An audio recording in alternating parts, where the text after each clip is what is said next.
Bullitt is back. Passages on once more, off again uncommon version Mustang regarding the observed Steve McQueen motion picture Bullitt race tours this late spring, in the nick of time to stamp the 50th commemoration of the film.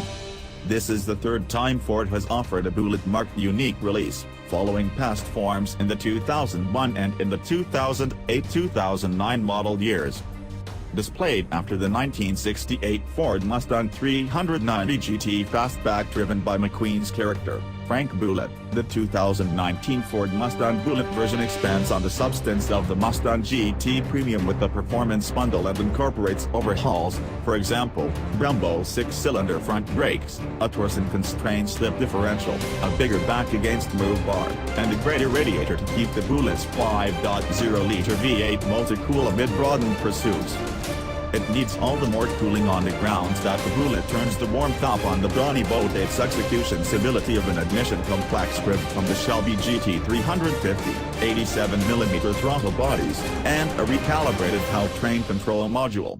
These progressions result in an aggregate of 475 pull, or 15 more than the regular Mustang GT, and help the Bullitt accomplish a best speed of 163 miles per hour, 8 miles per hour more than the Mustang GT. Support holds unfaltering at 420 pounds to foot, and a 6-speed manual is the sole transmission advertised. To better station the soul of the first motion picture auto, the 2019 Mustang Bullitt has been stripped of all outside badging.